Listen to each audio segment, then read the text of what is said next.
आप सभी साथियों को बहुत बहुत नमस्कार, बहुत बहुत स्वागत है आज के इस लेट नाइट सेशन में। आपका अभिनंदन है। आशा करता हूं कि आप बेहतरीन होंगे और जो ठंड पड़ रही है उसका आनंद ले रहे होंगे और अपने आनंद पूर्वक जीवन यापन करने के लिए आप अपने परिवार के साथ और अपने कार्य निष्पादन के साथ बढ़िया संतुलन बैठा रहे होंगे। इसी आशा और विश्वास के साथ मैं नए क्वेश्चंस के साथ आपको चर्चा करने के लिए यहाँ पर आ गया हूँ। मेरी आवाज़ आप तक पहुँच रही है? अंकित जी, बप्पीदा, तो जरा कंफर्म कर दीजिए। सदन जी, मेरी आवाज़ पहुँच रही है आप तक? पूरे सदन को बता दीजिए कि मेरी आवाज़ आप तक पहुँच रही है। जी सर, आवाज पहुँच आ रही है। बढ़िया सर। आ रही है? अरे वाह। आ रही है सर, सारे नमस्ते सर। जहाँ के मालिक तेरा ही आसरा है, सारे जहां के मालिक एक तेरा ही आसरा यार है। आपके गाने का कलेक्शन बहुत ही अच्छा है। अच्छा, अरे वाह, बहुत बढ़िया।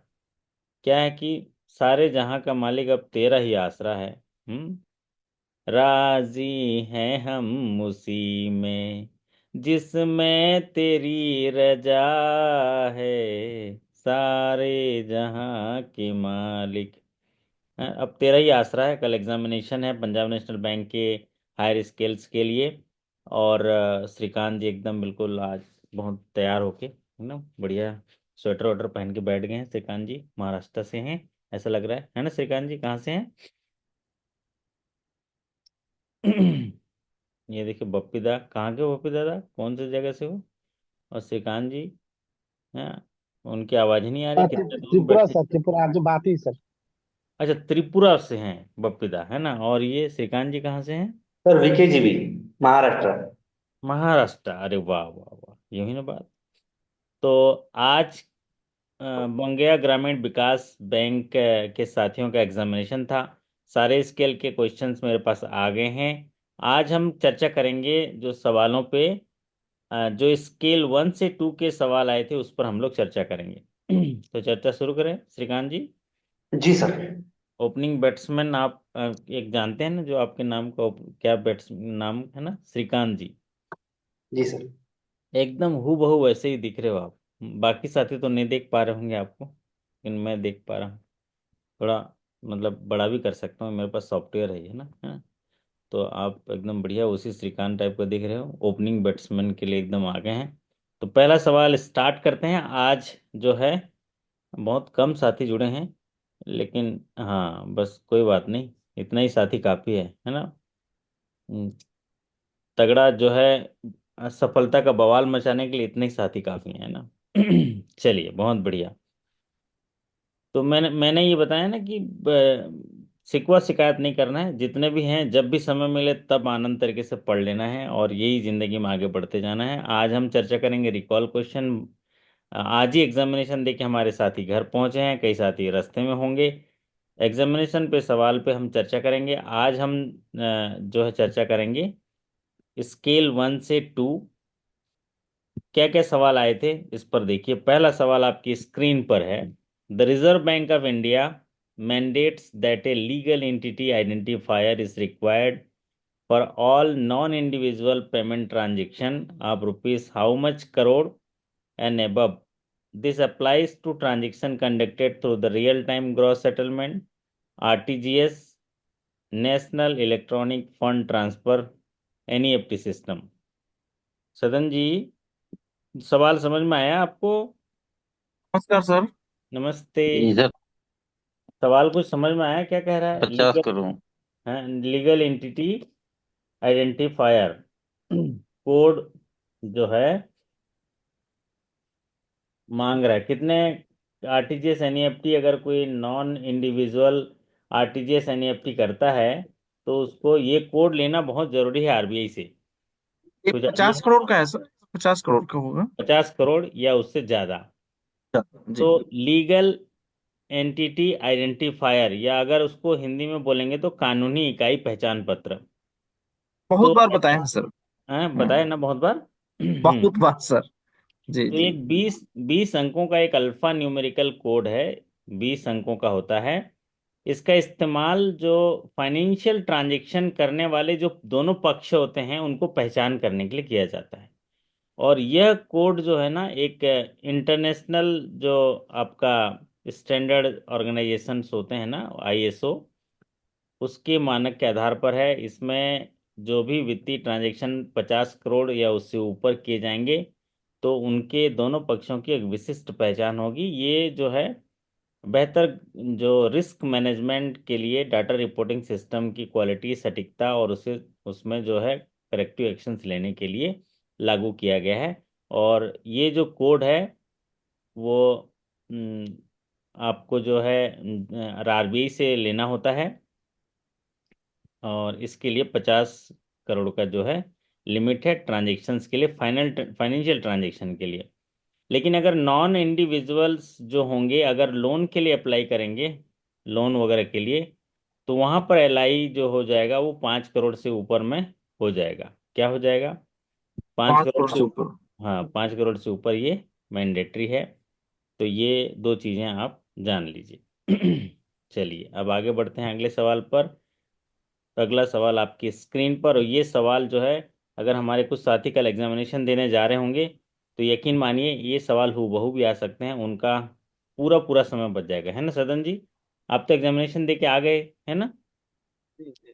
तो पढ़ने का क्या फ़ायदा होता है? वहाँ पर आपको सवाल देखते ही आप सीधे टिक लगा के आगे बढ़ जाएंगे। 1-2 सेकंड में आपका लगेगा, क्योंकि यहाँ पर हम लोग इतना स्टडी कर लिए रहते हैं, है ना? जी। अगला सवाल आपकी स्क्रीन पर देखिए।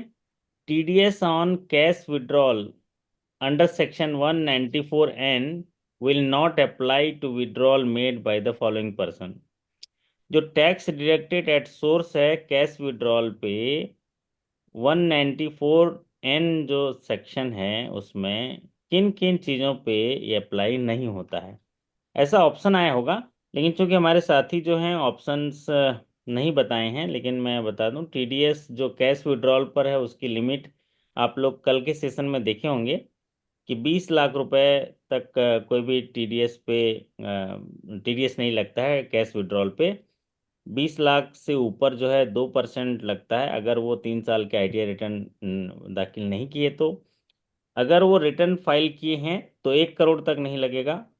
1 करोड़ से ऊपर अगर रिटर्न फाइल किए तो 2% लगेगा, और अगर रिटर्न फाइल नहीं किए तो 5% लगेगा। ये होता है। लेकिन इसमें एजम्पशन के बारे में पूछा गया है, तो एजम्पशंस के लिए सेंट्रल और स्टेट गवर्नमेंट के अकाउंट हैं, उनमें अगर विड्रॉल हो रहा है तो एजम्पशंस हैं।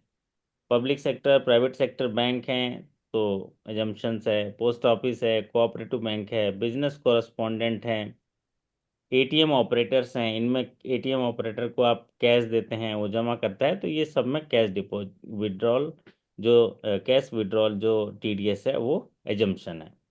अब इनमें से कोई एक ऑप्शन होगा, उसको टिक लगाना होगा। अगला सवाल आपकी स्क्रीन पर देखिए। क्वेश्चन नंबर 3 कहता है, if TDS is deducted but not deposited timely, interest at the rate of how much percentage per month or part of the month is levied from the date of deduction to the date of deposit। हर महीना जो है आपका TDS deduct होके nominal account में credit होता है। TDS deduct होके nominal account में आप क्रेडिट करते हैं, वो 7 तारीख को जो है आपको रेमिट करना होता है। अगर आपने टाइमली रेमिट नहीं किया तो उसमें क्या इंटरेस्ट पे करना होता है? हाँ जी, अश्विनी जी बताइए, कितना इंटरेस्ट पे करेंगे? सदन जी याद आ रहा है कुछ? नहीं याद आ रहा है सर। नहीं याद आ रहा है। तो टीडीएस वाले सेक्शन में बताया हूँगा मैं। हाँ, बताया गया है सर, बताया गया, बहुत दिमाग ध्यान। और और बहुत बार भी जिक्र हुआ होगा, कोई बात नहीं, क्योंकि इतने सारी चीज़ें रहती हैं कि ना कुछ याद ही रखना मुश्किल है, लेकिन बार बार डिस्कस करने से याद हो जाता है। 1.50%, 1.50% वो इंटरेस्ट पे करना पड़ेगा। मान लीजिए आपने टीडीएस डिडक्ट हुआ और आपने रेमिट नहीं किया गवर्नमेंट को, तो उस पर है ये इंटरेस्ट पे करना पड़ता है आपको 1.5% per month. Or part of the month is levied from the date of deduction to the date of deposit. तो 1.5% के हिसाब से मान लीजिए आपने किसी का 10% मतलब 10,000 रुपये टैक्स काट के कलेक्ट होके डिपॉजिट है, लेकिन रेमिट नहीं किया, तो 1.5% पर मंथ, तो आप सोच लीजिए क्या इंटरेस्ट होगा उसका, है ना। तो आप उतना रुपए जो है आपको इंटरेस्ट पे करना पड़ेगा। बाकी तो जैसे रिटर्न वगैरह फाइल नहीं करते हैं तो उसका 200 पर डे, और फिर उसके बाद 1 लाख रुपए तक भी है, उसमें मैक्सिमम जो है इसकी पेनल्टी। बट ये TDS जो है हमने डिडक्ट कर लिया और उनको रेमिट नहीं किया, उस पर 1.5% पर मंथ जो है इंटरेस्ट पे करेंगे। अगला सवाल आपकी स्क्रीन पर देखिए। The current marginal standing facility rate as per the Reserve Bank of India is, MSF rate जो है कितना है ये पूछा गया। किसी साथी को याद है तो जरा टाइप कर दीजिए, क्योंकि ये मार्जिनल जो स्टैंडिंग फैसिलिटी है इसकी शुरुआत 2011-12 में की गई थी। और जब भी बैंकों सिक्स को पॉइंट सेवन 4.5 है सुमित जी। नहीं, six six point point seven seven five five sir 6.75। हाँ ये हुई ना बात, देखिए। तो जब भी बैंकों को फाइनेंशियल इमरजेंसी होती है तो क्या करते हैं, उस फाइनेंशियल इमरजेंसी या लिक्विडिटी क्रंच हो गया तो वो RBI के पास जाते हैं। RBI के पास गवर्नमेंट सिक्योरिटी कोलेटरल रख देते हैं और ओवरनाइट पैसा लेते हैं, रात भर के लिए पैसा लेंगे। तो उस पर जो रेट ऑफ इंटरेस्ट है वो थोड़ा हाई रहता है, थोड़ा ज़्यादा रहता है, 0.25% ज़्यादा रहेगा रेपो रेट से। तो उसको बोलते हैं मार्जिनल स्टैंडिंग फैसिलिटी। तो ये फाइनेंशियल इमरजेंसी को फुलफिल करता है, RBI के पास जाते हैं और उनसे ओवरनाइट एक के लिए वो पैसा उठाते हैं, और गवर्नमेंट सिक्योरिटी कोलेटरल रखते हुए। तो 6.75 इसका रेट है। इसकी शुरुआत 2011-12 से की गई थी। Which type of customer are not under medium risk category? Medium risk category में निम्नलिखित में से नहीं है, ये बात कही गई है। कितने तरह के रिस्क कैटेगरी होते हैं कस्टमर में? हम्म। Low risk, high risk, medium risk. Low risk, high risk, medium risk. Low risk में क्या लेते हैं? लो रिस्क में इंडिविजुअल सैलरीड फिक्स्ड इनकम वाले जो हैं लो रिस्क में लेते हैं। बिजनेस करने वालों को हम लोग मीडियम रिस्क में रखते हैं। और ट्रस्ट और होता है हाई रिस्क।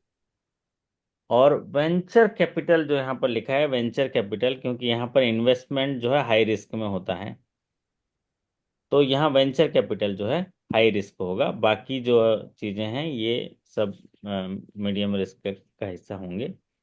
कोई साहूकार की दुकान है, ट्रेवल एजेंट है, लेकिन वेंचर कैपिटल कंपनी में जो पैसा लगा ये अकाउंट होगा उसका वो हाई रिस्क में होगा। अगला सवाल आपकी स्क्रीन पर देखिए।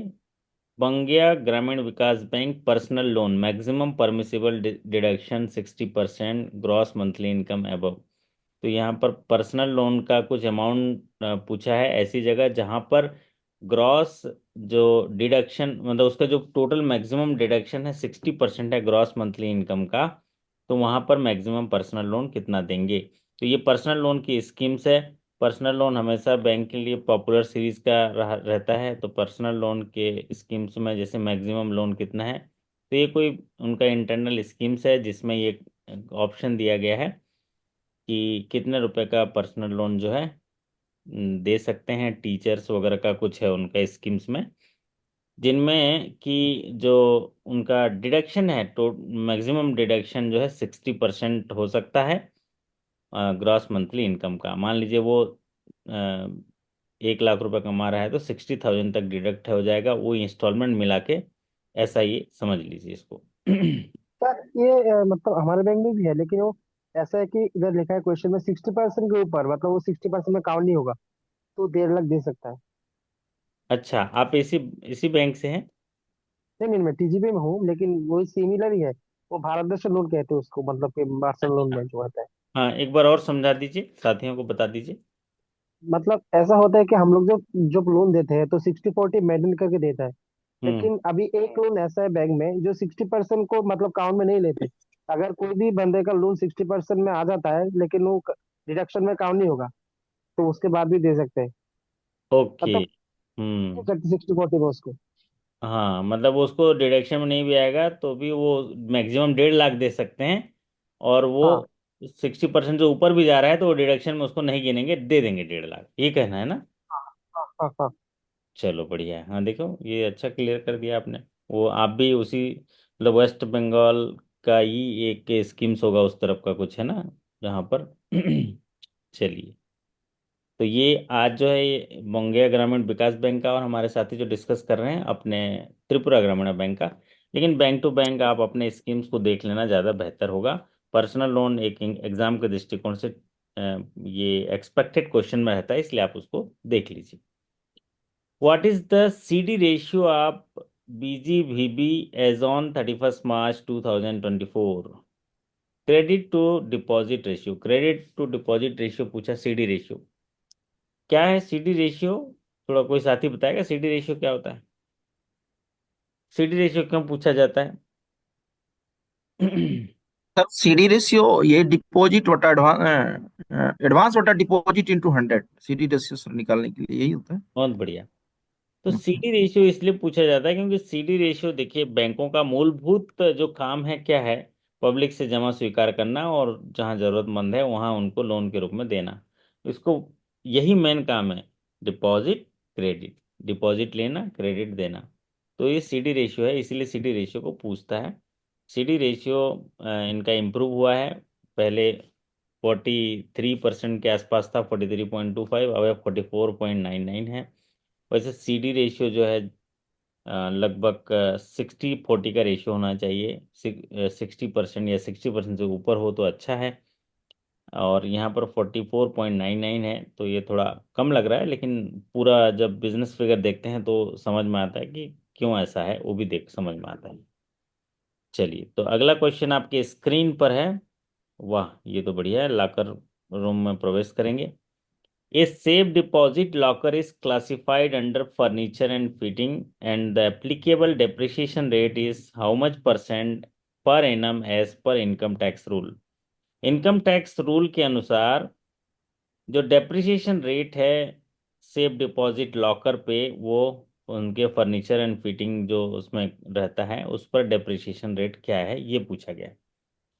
तो सेफ डिपॉजिट लॉकर पे जो डेप्रिसिएशन रेट है वो है 10%।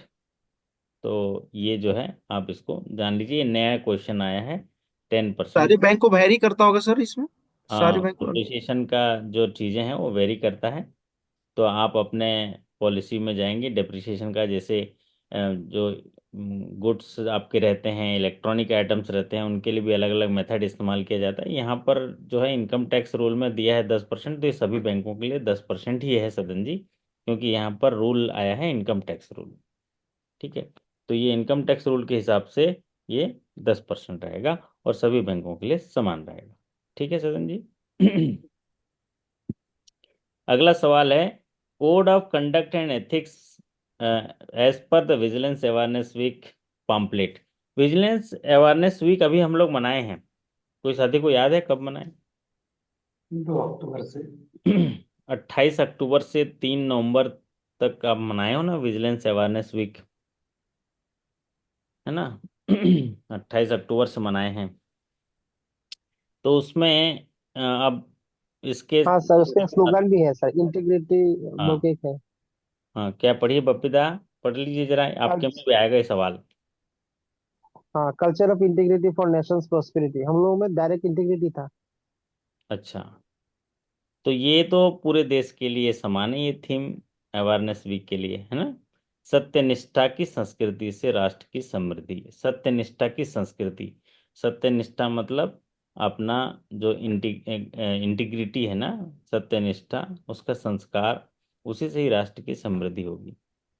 तो ये याद रख लीजिए, ये 2-3 बैंकों में पूछ लिया है ये theme, culture of integrity for nations prosperity.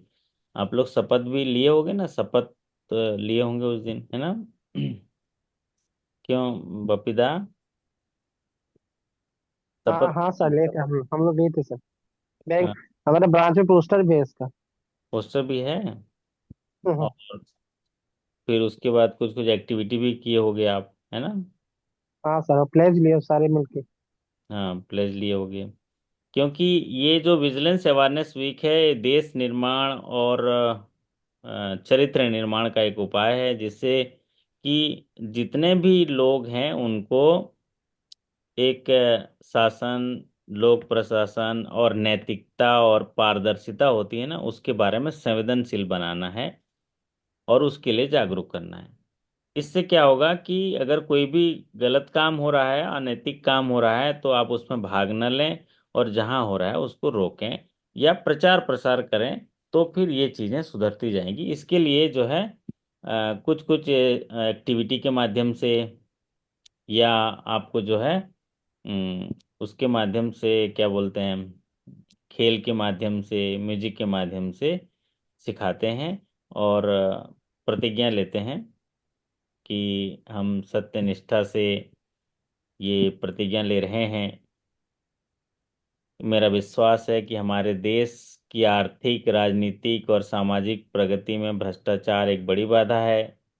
हमारा विश्वास है कि भ्रष्टाचार के उन्मूलन करने के लिए सभी संबंधित पक्षों जैसे सरकार, नागरिकों तथा निजी क्षेत्रों की एक साथ मिलकर कार्य करने की आवश्यकता है। मेरा मानना है कि प्रत्येक नागरिक को सतर्क होना चाहिए और उसे सदैव ईमानदारी और सत्यनिष्ठा से उचित मानदंडों के साथ वचनबद्ध होना चाहिए और भ्रष्टाचार के विरुद्ध संघर्ष करते रहना चाहिए और भ्रष्टाचार को मिटाते रहना चाहिए। हम इसके लिए दृढ़ संकल्पित हैं। ऐसा कुछ कुछ और अलग अलग आपको देते होंगे और कुछ कुछ बोलते होंगे। तो आप सब लोग जो हैं उसको संकल्प, जब हम संकल्प लेते हैं तो संकल्प में भाव रहता है। हाथ जो है ऐसे रहते हैं, ऐसे ना हाथ रहता है ना, ऐसे रहता है। तो हम उसको इसलिए शपथ लेते हैं कि हम अंतरात्मा से उसको शपथ लेने के इसका पालन करेंगे। तो क्या है इसका उत्तर? Culture of integrity for nations prosperity. अगला सवाल आपके स्क्रीन पर, what is the full form of RRR? अब फुल फॉर्म ऑफ RRR, लेकिन यहाँ पर ऑप्शन दिए नहीं है, तो आप लोग के लिए थोड़ा दिक्कत होगा। लेकिन रिवर्स रेपो रेट वहाँ पर ऑप्शन था। और को अगर कोई साथी यहाँ पर हैं जो एग्ज़ाम दे के आए हैं, तो वो ज़रा क्लेरिफाई करेंगे। हालांकि मुझे दिख तो नहीं रहे हैं कोई भी साथी जुड़े हैं करके। तो यहाँ पर रिवर्स रेपो रेट और भी जो है ये RRR का हो सकता है, बट चूंकि आंसर बताया नहीं है उन्होंने, तो उसको जो है हम रिवर्स रेपो रेट के आधार पर ही ले रहे हैं बैंकिंग के टर्म्स में। नहीं तो और भी अगर पर्टिकुलर उनके बैंक का कोई स्कीम्स होगा, तो यहाँ पर रिकवरी, रिटेल और रिसोर्सेज भी हो सकता है। तो इस कोई कैंपेन होगा तो ठीक है पपीता। मतलब अगर कोई पर्टिकुलर आपके बैंक में RRR कैंपेन चला रहे हैं, तो RRR कैंपेन में क्या होगा? पहले रिकवरी, मतलब जो पैसा फंस गया एनपीए में, रिकवरी। फिर आर का मतलब होता है रिटेल, मतलब रिटेल लोन बांटो, है ना। और आर का मतलब होता है रिसोर्सेस, मतलब रिसोर्सेस का मतलब आप डिपॉजिट लाओ। तो ये भी हो सकता है, बट फिर भी हमने इसको आर रिवर्स रेपो रेट के आधार पर किया है, क्योंकि हमारे साथी ने सिर्फ इतना ही लिखा था। चलिए, कार, अगला सवाल है, car dealer number of code Bangiya Gramin Vikas bank. इसमें ये कहा गया है कि जो कार डीलर्स को उसमें इंसेंटिव्स वगैरह देते हैं, तो वहाँ पर जो कोड रहता है वो कितने नंबर का रहता है, ये लिखा है। तो आप ये तो पॉलिसी में आप देख लीजिएगा, जो आपकी एंगेजमेंट पॉलिसी रहता है, तो उसमें कितने डिजिट का है। तो ये नया टाइप का क्वेश्चन पूछ दिया कि कार डीलर के लिए, तो इसको हम अभी हमें पता नहीं है, तो इसको हमने इसको फाइल में आप देख लीजिएगा। Maximum and minimum spread of retail loan where TransUnion CIBIL range. TransUnion CIBIL range जो आप देखते हैं, वो उसके बारे में पूछा है।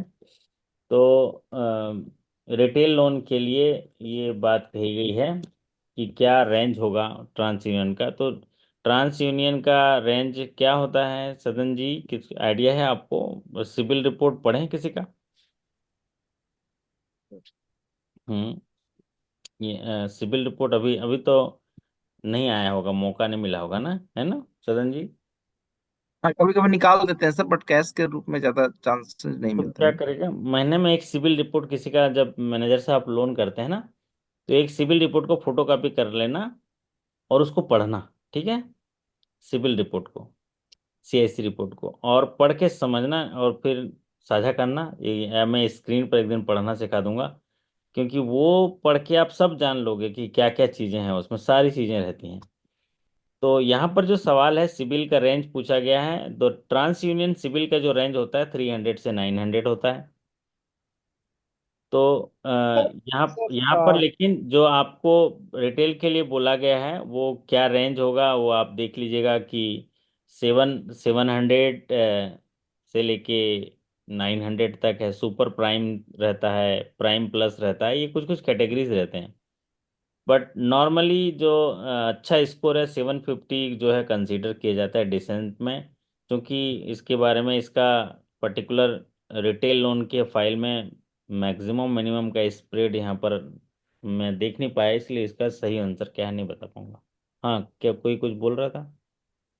सर वैसे तो 4 सिविल है, उसको चारों में तो मिनिमम स्कोर 300 है, मैक्सिमम 900 रहता है सर, मैंने देखा है। हाँ ठीक है, बट यहाँ पर क्या होगा, देखिए सवाल भी पूरी तरह से क्लियर नहीं है। ये क्या लिखे हैं, रिटेल लोन के लिए मैक्सिमम और मिनिमम का स्प्रेड बोला है ना? तो जो आप चार जैसे कि कह रहे सर हैं वो हमारे ठीक है। हम्म। जैसे कि हमारे ब्रांच में मिनिमम जो होता है वो रिटेल के लिए 650 होता है। हम्म। सिक्स फिफ्टी सिग्नेचुरी होगा।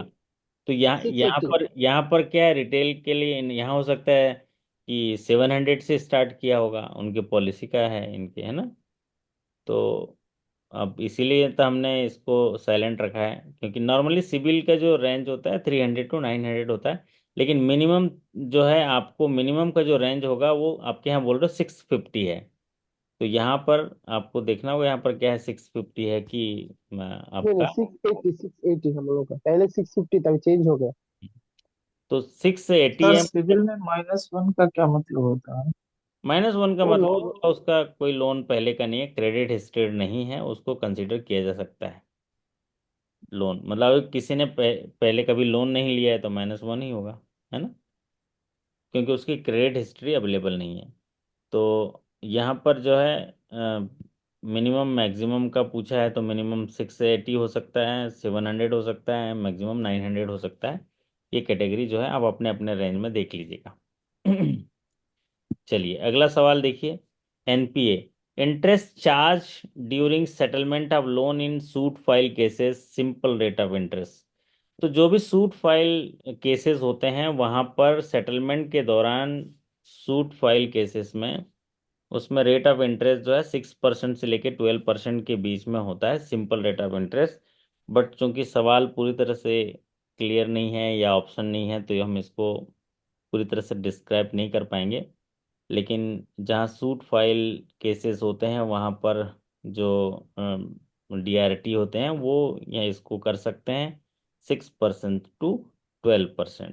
तो ये रिकवरी पॉलिसी से या सेटलमेंट पॉलिसी से ही ये सवाल उठा होगा, तो आपको उसके अंदर, पॉलिसी के अंदर between the line same to same terms होंगे, उसको जरा पढ़ के आप उसको सही उत्तर लिख सकते हैं। तो अपने बैंक की पॉलिसी को देख के आप उसको बना लीजिएगा। अगला सवाल, सभी बैंकों में जीएसटी के लिए फास्ट लोन होते हैं।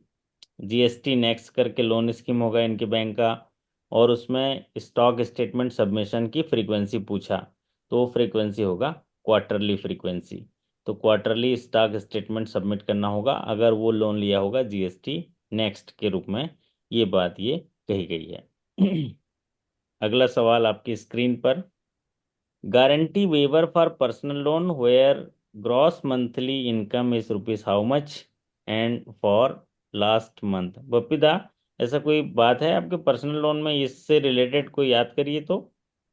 सर हमारे बैंक में पर्सनल पे तो अभी कोई गारंटी नहीं है सर। हम्म। एक है टीजीबी डॉक्टर्स डिलाइट रूम जो डॉक्टर के लिए है। हम्म। उसमें अगर किसी का सैलरी 70,000 से ज्यादा होता है तो उसमें गारंटी वाइफ रहता है। ओके। यही है सर।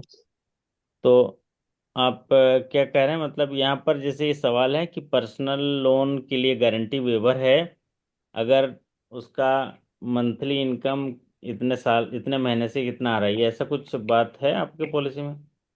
हाँ सर, पॉलिसी में मतलब पर्सनल लोन में तो अभी कोई गारंटी नहीं है, नो गारंटी है अभी पर्सनल लोन में। अच्छा। और जो टीजीबी के एक और एक स्कीम है जो डॉक्टर के लिए है, डॉक्टर्स डिलाइट बोल के, तो हाँ। उसमें क्या है, बिलो 70,000 रहेगा तो गारंटर एक मतलब वन गारंटर नीडेड। अगर अबव 70,000 सैलरी होगा तो उसमें कोई गारंटर नहीं लगेगा, वही रहेगा। तो उसमें सिमिलर लगता है शायद ये हम्म। क्वेश्चन। चलो बहुत बढ़िया। अगला सवाल आपकी स्क्रीन पर देखिए, यहाँ पर लिखा है insurance applicable for kharif crop. Kharif crop के लिए जो है इंश्योरेंस कौन कौन सा, मतलब उसमें खरीफ के क्रॉप दिए थे, ये बात कहा गया है। जैसे खरीफ की फसलें होती होती है ना मानसून के आधार पर, तो उसमें जो है कुछ फसलें लिखा है, जैसे कि चावल, मक्का, बाजरा, ज्वार, सोयाबीन, मूंगफली, कपास, ऐसे ना, शकरकंद, मूंग। तो ये अरहर, गन्ना, सोयाबीन, ये कुछ कुछ चीज़ें खरीफ की फसलें जो है उसके बारे में दिया गया है। तो आपको रबी और खरीफ की फसल का, रबी का कोई क्रॉप होगा उसको अलग करना था। तो यहाँ पर खरीफ की फसलें हैं, तो जैसे कि आपका जौ, सरसों, गेहूं, जई, चना, अलसी, मटर, तिलहन, ये रबी की हैं, और जो पहले हमने बताया वो खरीफ की हैं। तो आपने क्या करनी है, उनमें से कोई सा छांटना था, लेकिन यहाँ पर जो तीनों चीज़ें दी गई हैं तीनों तो ही खरीफ का है। चौथा जो है वो किसी और का होगा, या ऑल ऑफ द अबव इसमें सही होगा। तो आप मतलब इस क्वेश्चन से यही मान लीजिए कि आप कम से कम पढ़ के चले जाइए कि कौन सी खरीफ के क्रॉप हैं और कौन से रबी के जो है क्रॉप हैं। तो रबी का सर बता। हम्म। सर इसमें इंश्योरेंस पूछ रहा है ना कि खरीफ का क्या इंश्योरेंस ये है नहीं, रेट। उसमें फसल के नाम दिए थे, वो सवाल थोड़ा भले लिखने का हो, लेकिन फसल के नाम दिए थे, उनमें से एक आध रवि रवि की फसल यहाँ पर डाल दिया होगा। तो आप खरीफ अच्छा की अच्छा। फसल के लिए उसमें इंश्योरेंस कवरेज मिलेगा ना, नहीं तो खरीफ के लिए इंश्योरेंस करोगे और फसल उसमें रवि का होगा तो कहाँ से कवर मिलेगा। अभी है तो ना। रेट पूछता है ना तीनों नहीं देखो खरीफ का पता है, रबी का। जैसे खरीफ के लिए इंश्योरेंस आप क्या करते हो, 30 सितंबर को इंश्योरेंस कर देते हो खरीफ की फसलों के लिए, ठीक है। तो 30 सितंबर से पहले जितने भी फसल उगाए हुए हैं, वो उनमें से कोई फसल एक ऐसा होगा जो बाद में उगाए वाले फसल का नाम होगा उसमें, तो दे वो दिया उसको, होगा। हाँ, उसको हटाना होगा। तो इसीलिए लिखा है कि इंश्योरेंस, मान लीजिए कोई फसल दिया हुआ है और उसमें खरीफ के लिए एप्लीकेबल होगा इंश्योरेंस कवरेज में, तो और फसल होगा रबी का डाला होगा तो फिर वो एलिजिबल नहीं होगा ना, इसीलिए क्योंकि खरीफ में ये फसल होंगे, कुछ नुकसान होगा तो फिर उसकी भरपाई होगी इंश्योरेंस कवरेज से, है ना। ये बात है। चलिए अगला सवाल आपकी स्क्रीन पर है। ये सवाल का आंसर आप सब लोग अच्छे से दे पाएंगे, ऐसी मेरी मतलब आशा है। 100% provision for doubtful secured assets for how many number of years from the doubt from the doubtful category. Doubtful category में अगर कोई एसेट्स कितने साल तक रहेगा, तो तीन उसके साल। सिक्योर्ड पोर्शन में 100% का प्रोविजन किया जाता है। 3 साल। बताइए बताइए कितने साल सर का सुविधा। 3 साल। कम नहीं हो गया 3 साल। आप देखो मैं बता रहा हूँ, कोई सर लोन दिए अभी हैं, डाउटफुल वन। ठीक है। कोई लोन दिए है और उसकी ईएमआई 1 तारीख को है, कल है। अगर कल पटा दिया तो ठीक है, रेगुलर है। कल नहीं पटाया तो स्ट्रेस रेगुलर हो जाएगा एक दिन के लिए, तो एक दिन का ड्यू हो जाएगा। तो एक दिन से लेके 30 दिन तक ड्यू आया तो उसको ऐसे में जीरो बोलते हैं। 31 दिन से 60 दिन तक ड्यू हुआ, किस्त नहीं पे किया, तो उसको ऐसे में 1 बोलते हैं। 61 दिन से लेके 90 दिन तक नहीं पटाया, इरेगुलर ही रहा, तो उसको ऐसे में 2 कहेंगे। तो 90 डेज से ऊपर हो गया तो एनपीए में चला जाएगा। 90 डेज से ऊपर एनपीए में गया तो सबसे पहले वो मेहमान नवाजी करता है, मतलब सब सब स्टैंडर्ड। स्टैंडर्ड एसेट में जाता है, सदन जी के घर जाएगा, है ना। सदन जी बोलेंगे आओ भैया रोटी खिलाऊंगा, है ना। तो वो सदन जी बोलेंगे ये कितना दिन खिलाऊंगा, मैं 1 साल खिला सकता हूँ सर, क्योंकि हमारे सर ने बोला है, उससे ज़्यादा मैं नहीं खिला पाऊंगा। तो 1 साल तक वो वहाँ पर रखते हैं, मतलब 12 महीना वो सब स्टैंडर्ड में रहेगा। सब स्टैंडर्ड में प्रोविजन होता है कि क्या बोलते हैं, सिक्योर्ड है तो 15%, अनसिक्योर्ड है तो 25%।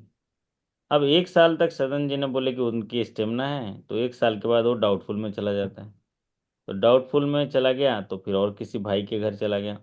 डाउटफुल वन में क्या करता है, वो 1 साल रहता है। डाउट एंड सब स्टैंडर्ड से जाने के बाद जो है डाउटफुल वन में जाता है, 1 साल रहता है। 1 साल तक सिक्योर्ड में 25% प्रोविजन होगा, अनसिक्योर्ड पे 100%। फिर डाउटफुल टू में जाता है, दूसरा साल रहता है, तीसरा साल रहता है, तो 2 साल वहाँ रहता है। वहाँ पर सिक्योर्ड का 40% प्रोविजन, अनसिक्योर्ड का 100%। फिर उसके बाद तीसरे साल के बाद वो है डाउटफुल थ्री में जाता है, जहाँ पर डाउटफुल थ्री में जाने पर सिक्योर्ड पोर्शन का भी 100%, अनसिक्योर्ड पोर्शन का भी 100%, तो मोर देन 3 इयर्स। मतलब डाउटफुल कैटेगरी में ही 3 साल से ज़्यादा होगा तब जाके होगा। और अगर एनपीए पूछ लेता है यहाँ पर कि एनपीए कैटेगरी में कितने साल से ज़्यादा, तो वो 4 साल से ज़्यादा आता है, क्योंकि एक सब स्टैंडर्ड में 1 साल गुजार चुका है। तो 1 साल सब स्टैंडर्ड का गुजार लिया, 1 साल गुजारने के बाद ये डाउटफुल वन में जाता है 1 साल, डाउटफुल टू में 2 साल, डाउटफुल थ्री में उसके बाद तो एक 3 साल। डाउटफुल वन में 1 साल, डाउटफुल टू में 2 साल, तो 3 साल से ज़्यादा अगर डाउटफुल में रहा तो ये डाउटफुल थ्री में जाता है। बराबर सदन जी, अब तो क्लियर हो गया। बिल्कुल क्लियर सर। थोड़ा सर, सर डॉटफुल थ्री में कितने दिन तक रहेगा, बना हुआ रहेगा सर?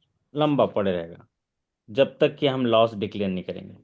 अच्छा अच्छा। हाँ, लॉस कौन कौन तो डिक्लेयर कर सकता है? बैंक कर सकता है, ऑडिटर। आगे। इंटरनल ऑडिटर कर सकता है, एक्सटर्नल ऑडिटर कर सकता है, आरबीआई कर सकता है, चार्टेड अकाउंटेंट जो आते हैं ऑडिट करने के लिए वो कर सकते हैं। तो जहाँ भी लॉस डिक्लेयर कर दिया तो फिर वो लॉस कैटेगरी में जाता है, अदरवाइज डाउटफुल थ्री कैटेगरी में पड़ा रहेगा, है ना। क्योंकि डाउटफुल थ्री कैटेगरी में रहता है ना, क्योंकि हो सकता है सिक्योरिटी हो, कुछ मॉर्गेज हो, कुछ हो, है ना। तो भले ही हो, लेकिन इतने साल तक हम कुछ नहीं कर पाए तो इसलिए 100% प्रोविजन रहता है उसका। लेकिन वो डाउटफुल थ्री में लॉन्ग, उसके लिए कोई पीरियड नहीं है। जब बैंक को लगा कि वो उसको लॉस डिक्लेयर कर सकता है। चलिए, अगला सवाल आपकी स्क्रीन पर लेते हैं। ये है, 2 क्वेश्चन आए थे, एग्रीकल्चर इंफ्रास्ट्रक्चर फंड पे आए थे 2 क्वेश्चन। तो एग्रीकल्चर इंफ्रास्ट्रक्चर फंड के लिए स्पेशल वीडियो बनाए हैं। इसमें आया होगा कि मैक्सिमम लोन जो सब्सिडी के लिए एलिजिबल होगा कितना होगा, तो वो 2 करोड़ होगा। या और क्या आया होगा ये कह नहीं सकते, है ना।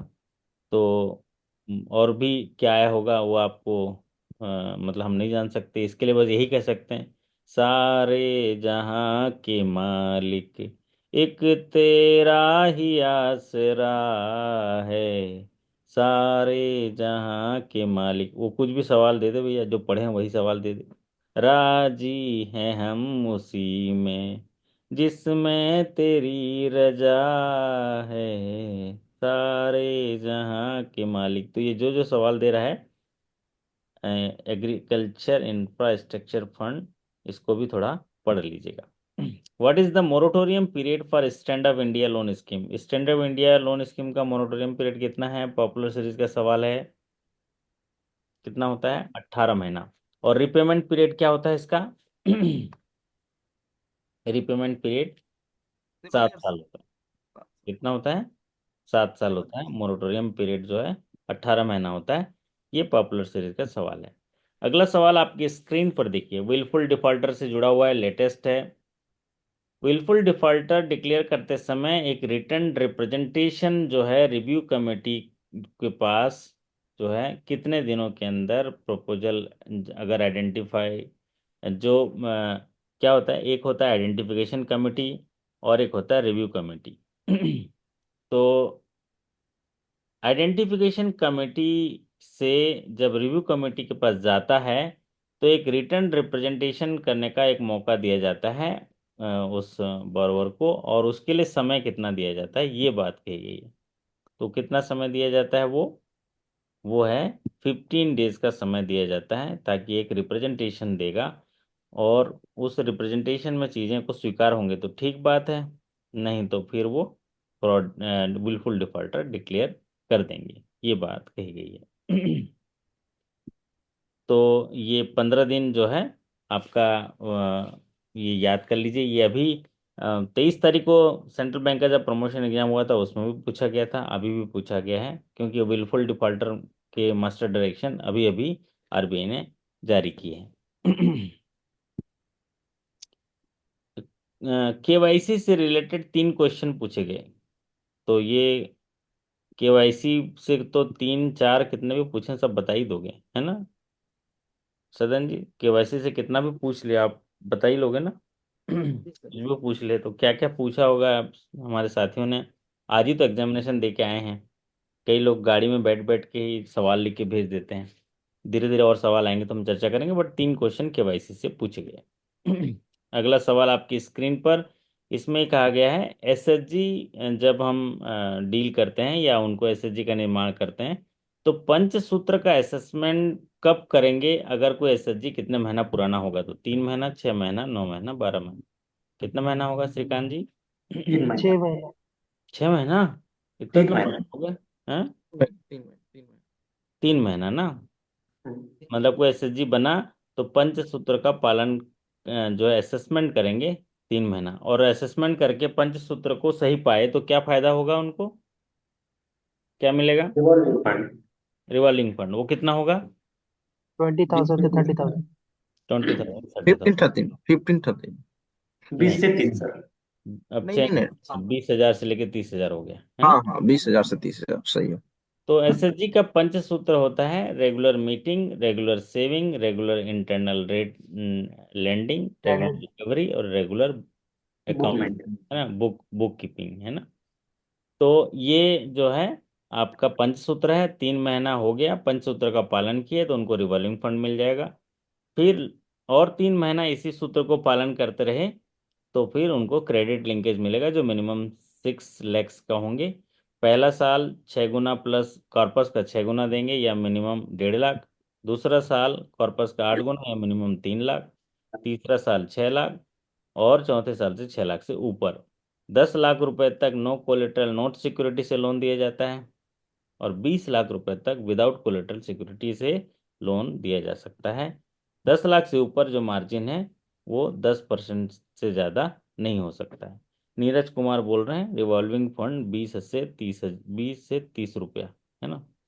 नहीं, तो 20। अप टू 3 लाख 4.5% सबमेटेड रहता है। हाँ, और three up to two five 3 lakhs. Five percent अगर रेट ऑफ इंटरेस्ट 7% से दिया है तो जो इंटरेस्ट सबवेंशन होगा 4.50%।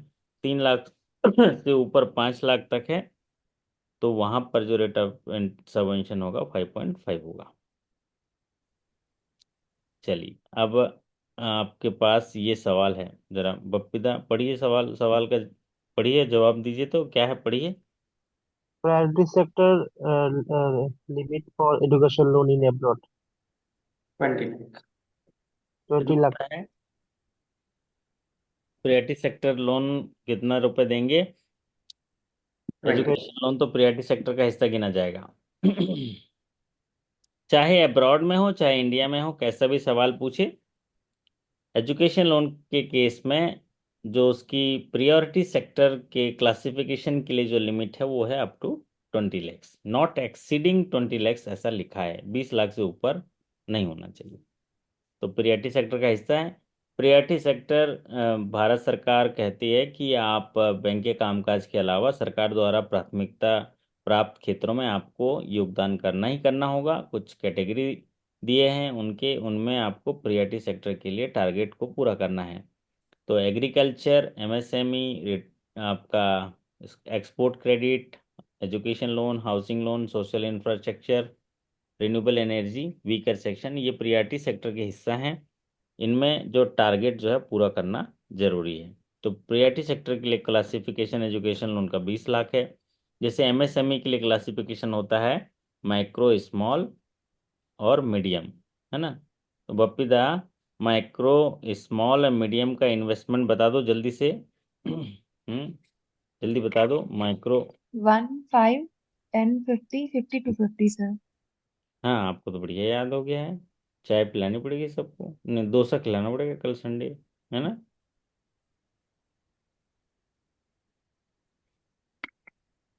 चलिए बहुत बढ़िया, है ना?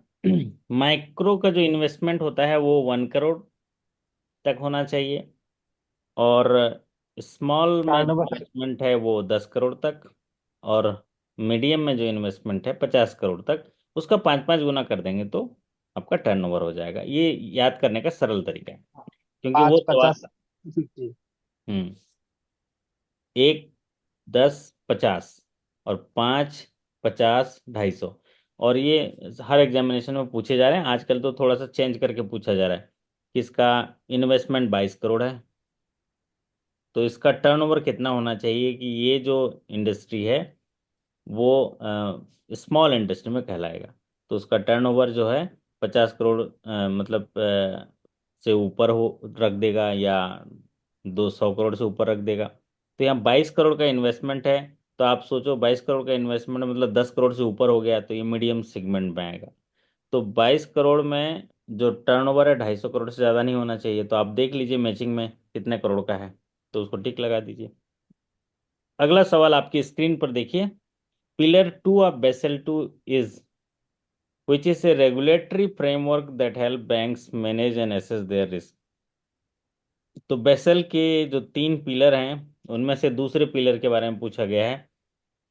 बेसल, जिसको बेसल सुपरविजन मतलब बीएस बोलते हैं ना, आप उसको बोलते हैं बैंक्स फॉर, क्या बोलते हैं उसको, फुल फॉर्म क्या है? बीएस का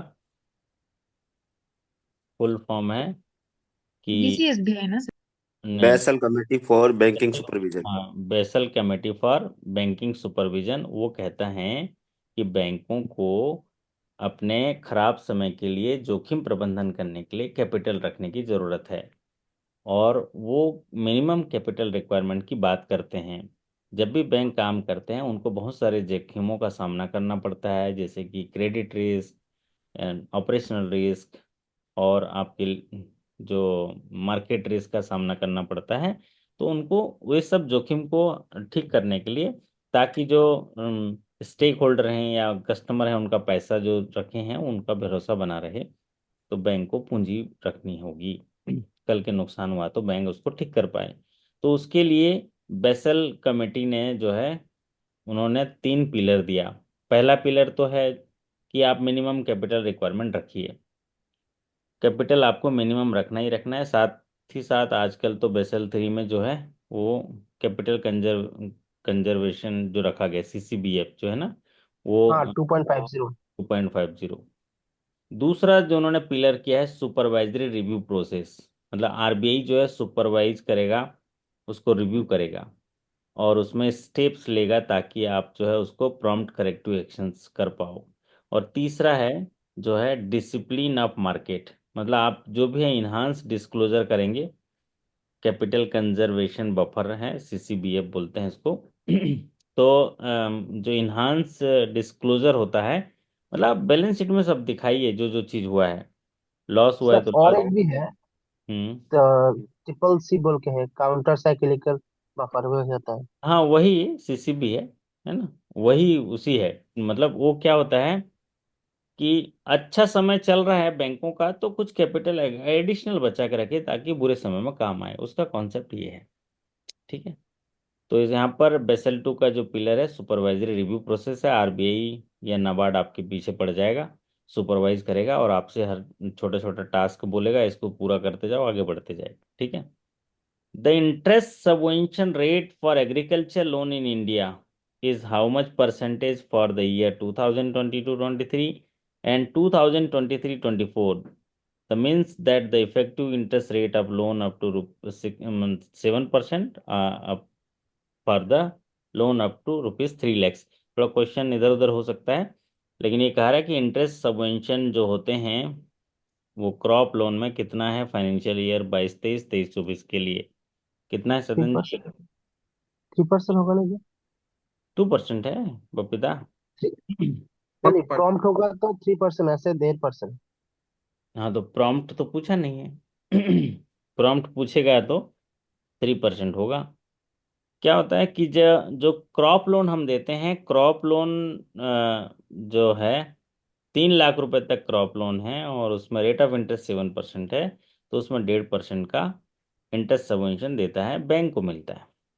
ठीक उसी तरह एनिमल हस्बेंड्री होते हैं तो उनमें 2 लाख रुपए तक का रहता है, 7% रेट ऑफ इंटरेस्ट से है, तो उसमें 1.50% जो है ये आपको इंटरेस्ट सबवेंशन मिलता है।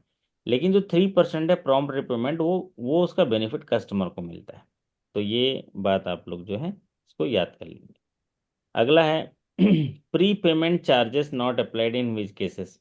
एक आपने बार बार रिपीटेशन में देखा होगा कि प्रियोरिटी सेक्टर के कितने रुपए के लोन पर किसी भी तरह का penalty charges service charges processing charges नहीं लिया जाता है, कितने रुपए तक? 25,000। 25,000। 25,000 तक। तो वही क्वेश्चन है, उसको कैसे करके दिया है आप समझ जब एग्जाम में जाएंगे तो आप उसको सही कर लेंगे। अगला सवाल देखिए, loan tracking system exception for which type of loan. आइए, बैंक का कुछ स्पेशल लोन ट्रैकिंग सिस्टम होगा, लेकिन किसी पर्टिकुलर लोन को छोड़ दिया होगा। हो सकता है डिमांड लोन हो, डिमांड लोन अगेंस्ट डिपॉजिट, लेकिन चूंकि ऑप्शन नहीं था और हमारे साथी भी नहीं जुड़े हैं तो डिस्कस नहीं कर पाएंगे कैसा था। लेकिन ये बैंक का लोन ट्रैकिंग सिस्टम है जिसमें एक्सेप्शन दिया गया है किस तरह के लोन को, तो आप जो है ये समझ लीजिए इसको। अगला है concession and relaxation of interest and service charges car loan limit and SBL top up loan limit. तो यहाँ पर सवाल में पूछा है कि इंटरेस्ट रेट में या सर्विस चार्जेस में रिलैक्सेशन कार लोन में जो और हाउसिंग लोन टॉप अप में उसकी लिमिट पूछी गई है कि कितना रिलैक्सेशन दिया जा सकता है। तो ये सर्विस चार्जेस का जो आपका फाइल फोल्डर है उसमें देख लीजिएगा, और इसको ये भी देख लीजिएगा इसको पावर किसको है, कौन ये रिलैक्सेशन दे सकता है। क्योंकि अभी इनका सर्कुलर मेरे पास नहीं था और समय भी कम था तो मैं इसको चेक नहीं कर पाया। क्वेश्चन को हूबहू रीड कर लीजिए, अपने पॉलिसी में जाके चेक कर लीजिएगा। Take over loans proposal in case of business. तो इसमें पूछा है कि मिनिमम लोन कितना जो है टेक ओवर करेंगे। ज़्यादातर में 5 लाख होता है, अलग अलग पॉलिसी के आधार पर। तो ये बिजनेस लोन है तो एक बार देख लीजिएगा मिनिमम कितना लाख का लोन होगा तो हम उसको टेक ओवर करेंगे, अदरवाइज नहीं करेंगे। ये सवाल है, तो इसका भी पॉलिसी मेरे पास नहीं था तो मैं इसको चेक नहीं कर पाया। Mandatory leave application other than branches. Mandatory leave application जो है वो 10 दिन तक एक कंटिन्यूअस जो दिनों में छुट्टी दे दी जाती है मैंडेटरी लीव के लिए, ताकि संवेदनशील जगह में काम करने वाले अधिकारी कर्मचारियों के लिए 10 दिन का रहता है। तो ये बोल रहे हैं ब्रांचेस के अलावा कहाँ पर ये जो है इस लागू होगा, ये कहा गया है। Processing and recommending of credit proposal, यही एक है जहाँ पर ये जो है अदर देन ब्रांचेस में लागू होगा। तो processing and recommending of credit proposal. तो ये 30 सवाल हमने यहाँ पर चर्चा किए। आज ही एग्जामिनेशन हुआ, वैसे तो और भी सवाल आए हुए हैं बट सवाल बनाने पड़ते हैं और फिर डिस्कस करने पड़ते हैं। तो आने वाले दिनों में सवाल डिस्कस करेंगे। जैसे अब आज तो स्केल 1 से 2 के हैं, और भी सवाल बचे हैं, स्केल 2 to 3 के भी आए हैं, 0 to 1 के भी आए हैं। हम लोग धीरे धीरे चर्चा करते जाएंगे और पढ़ते जाएंगे। बस आप तो लगातार अपने मंजिल की तरफ चलते रहिए, रास्ते आपको अपने आप ही मिल जाएंगे। और साथ ही साथ ये भी ध्यान रखिए कि ज़िंदगी बहुत छोटी है, जब भी समय मिले उसको जी लीजिए, सांस ले लीजिए, है ना सदन जी? थोड़ा जब भी मौका मिले तो बढ़िया सांस ले लीजिए, मुस्कुरा लीजिए और गुनगुना लीजिए और कुछ भी कर लीजिए, लेकिन अपना ख्याल जरूर रखिए, क्योंकि सारे जहां के मालिक तेरा ही आसरा है, राजी हैं हम उसी में जिसमें तेरी रजा है, सारे जहां के मालिक। तो कैसा क्वेश्चन आए हैं सदन जी? थोड़ा आप या कोई साथी जो हैं बताइए, कैसे क्वेश्चन आए हैं, आपको कैसा लगा ये सेशन?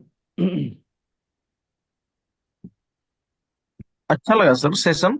और जो क्वेश्चन हम लोग लग रहा था कि 0 to 1 से जिस लेवल का क्वेश्चन है, मिला जुला करके सर वही लेवल, थोड़ा सा कुछ कह सकते हैं लेकिन लेवल वही है। और बिल्कुल ही सर, कुछ तो उनका सर्कुलर रहा तो अलग बात है, बट जनरल क्वेश्चन बिल्कुल सही है सर। वो सब हम्म। आपके माध्यम से पढ़ाया हुआ है, मैंने मुझे याद आ रहा है। भले किसी का जवाब नहीं दे पाए, लेकिन सर मुझे लगा है सर क्लास आप लिए हैं, पढ़ाए हैं। एक साथी पूछ रहे हैं, in a year how many time manager meeting organize by the R O? ये अनलिमिटेड। अनलिमिटेड ऐसा कोई कौन सा पर्टिकुलर, क्या रिव्यू मीटिंग की बात कर रहे हैं क्या? नीरज जी, रिव्यू मीटिंग की बात कर रहे हैं? वैसे तो भाई एक कोड एंड एथिक्स ये कहता है कि अच्छा, रिव्यू मीटिंग करें कि कम से कम मतलब महीने में एक बार रिव्यू मीटिंग लीजिए। हर दिन रिव्यू करेंगे तो वो क्या ही करेगा, काम ही नहीं करेगा ना। तो ये तो सॉफ्ट डीलिंग है, बिजनेस प्रोफेशनलिज्म दिखाने की जरूरत है इसमें। और किसी पर आप भरोसा किए हो, उसको सिखाइए, काम सिखाइए, साहस दीजिए, उत्साह दीजिए, सही दिशा दिखाइए, और मेहनत करने के लिए प्रेरित करिए। और महीना खत्म होने के बाद फिर उसको चाय पिलाने के लिए बुलाइए और उसको आकलन करिए। ये सही तरीका होना चाहिए। लेकिन हर दिन मीटिंग करेंगे तो नीरज जी क्या ही करिएगा। आज मीटिंग दिए तो फिर कल मीटिंग की तैयारी करिए, फिर कल मीटिंग करते रहिए, मीटिंग मीटिंग मीटिंग, अलवा मीटिंग करते रहिए, क्या है। चलिए। तो सर सरप्राइज विजिट का कंप्लेंट कितने दिनों में देना है? विजिट का कंप्लायंस जो, कौन सा विजिट, किस विजिट की बात कर रहे हैं? Surprise visit sir. Surprise visit तो वैसे तो 7 दिन का है सरप्राइज विजिट का, 7 डेज। लेकिन लास्ट टाइम ये क्वेश्चन आया था सर। ये आ जाया था आज, नहीं sir, last year. Last year. तो आप पॉलिसी एक बार देखेंगे, जब इंस्पेक्शन और ऑडिट वाली पॉलिसी में लिखा रहता है, तो जैसे कि कॉन्करेंट ऑडिट का 15 दिन में देना होता है, सरप्राइज इंस्पेक्शन का 7 दिन में देना होता है, इंटरनल ऑडिट का 30 दिन में देना होता है। तो इस तरह का एक टाइम फ्रेम रहता है ना। तो सरप्राइज वाले का 7 दिन में देना होता है। चलिए। तो कल पंजाब नेशनल बैंक के साथियों का एग्जामिनेशन है, कुछ 100 क्वेश्चन मैं बनाए हूँ, अभी ग्रुप में डाल दूंगा, आप लोग पढ़ लीजिएगा।